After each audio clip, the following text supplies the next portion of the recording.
TV 20 Kannada ವಾಹಿನಿಗೆ ಸ್ವಾಗತ. ಹುಬ್ಬಳ್ಳಿ ತಾಲೂಕಿನ ಇನಾಂ ವೀರಾಪುರ ಗ್ರಾಮದಲ್ಲಿ ನಡೆದ ಮರ್ಯಾದಾ ಹತ್ಯೆ ಖಂಡಿಸಿ ಧಾರವಾಡ ಜಿಲ್ಲಾಧಿಕಾರಿ ಕಚೇರಿ ಎದುರು ಮಹಿಳಾ ದೌರ್ಜನ್ಯ ವಿರೋಧಿ ಒಕ್ಕೂಟದ ಸದಸ್ಯರು ಪ್ರತಿಭಟನೆ ಮಾಡಿದ್ದಾರೆ. ಅನ್ಯ ಜಾತಿಯ ಯುವತಿಯನ್ನ ಮದುವೆಯಾಗಿದ್ದಕ್ಕೆ ಯುವತಿಯ ತಂದೆಯೇ ತನ್ನ ಮಗಳನ್ನ ಹತ್ಯೆ ಮಾಡಿದ್ದಾನೆ. ತನ್ನ ಮಗಳು ಗರ್ಭಿಣಿ ಎಂಬುದನ್ನು ನೋಡಿದ ತಂದೆ ಕ್ರೂರವಾಗಿ ಹತ್ಯೆ ಮಾಡಿದ್ದಾನೆ. ಈ ರೀತಿ ಮರ್ಯಾದಾ ಹತ್ಯೆ ಮಾಡಿದ ತಂದೆ ಹಾಗೂ ಇತರ ಆರೋಪಿಗಳಿಗೆ ಕಠಿಣ ಶಿಕ್ಷೆ ವಿಧಿಸಬೇಕು. ಈ ಪ್ರಕರಣವನ್ನು ಕೂಲಂಕುಷವಾಗಿ ತನಿಖೆ ನಡೆಸಬೇಕು ಅಂತ ಪ್ರತಿಭಟನಾಕಾರರು ಆಗ್ರಹ ಮಾಡಿದ್ದಾರೆ. ಅಣ್ಣವರು ಹೇಳ್ದಂಗೆ ಮನೆ ಮನೆಗೆ ಪೊಲೀಸರನ್ನು ಕಳಿಸಿ ಕೇಳ್ತಾರೆ. ಮನೆಗೆ ಬಂದಾಗ ಏನು ತೊಂದರೆ ಇರುವುದಿಲ್ಲ.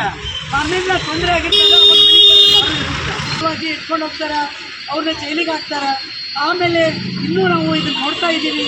ಇದ್ರ ಎಣ್ಣೆಲೆ ನಾವು ಟೆಸ್ಟ್ ಮಾಡಕತ್ತೀವಿ ಅನ್ನೋದ್ರೊಳಗೆ 3-4 ದಿನ ಅವರಿಂದ ಅಂಬೇಡ್ಕರ್ ಅವರಿಂದ ಅತ್ಯಂತ ದೊಡ್ಡ ದೊಡ್ಡ ಶಕ್ತಿಗಳನ್ನೆಲ್ಲ ಇಲ್ಲಿ ನಾವು ಉದಾರೀಕರಿಸ್ತೀವಿ.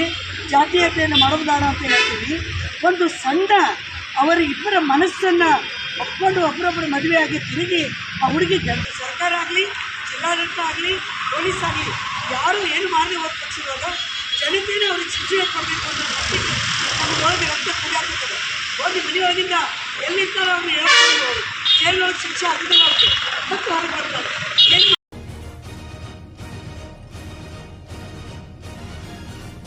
ಕನ್ನಡಿಗರ ಮೆಚ್ಚಿನ ನಿಮ್ಮ ಟಿವಿ 20 ಕನ್ನಡ ವಾಹಿನಿ ಇದೀಗ ಟಿವಿಯಲ್ಲಿ ಲಭ್ಯ. ಕರ್ನಾಟಕ ಮತ್ತು ದೇಶ ವಿದೇಶದ 360 ಡಿಗ್ರಿ ಸುದ್ದಿ ವಿವರವನ್ನ ಪಡೆಯುವುದಕ್ಕೆ ಟಿವಿ 20 ವಾಹಿನಿಯನ್ನು ಲೈಕ್ ಮಾಡಿ, ವಿಡಿಯೋಗಳನ್ನು ಶೇರ್ ಮಾಡಿ, ಕಮೆಂಟ್ ಮಾಡಿ, ಸಬ್ಸ್ಕ್ರೈಬ್ ಮಾಡಿ. HCN ಕೇಬಲ್ 842 ನಂಬರ್ನಲ್ಲಿ ಹುಕ್ಕೇರಿ ತಾಲೂಕು ಹಾಗೂ ಸಂಕೇಶ್ವರದ ಸುತ್ತಮುತ್ತಲಿನ ಹಳ್ಳಿಗಳಲ್ಲಿ ಲಭ್ಯ. PCN ಕೇಬಲ್ 129 ನಂಬರ್ನಲ್ಲಿ ಹಾರುಗೆರೆ ಸುತ್ತಮುತ್ತಲಿನ ಹಳ್ಳಿಗಳಲ್ಲಿ ಲಭ್ಯ.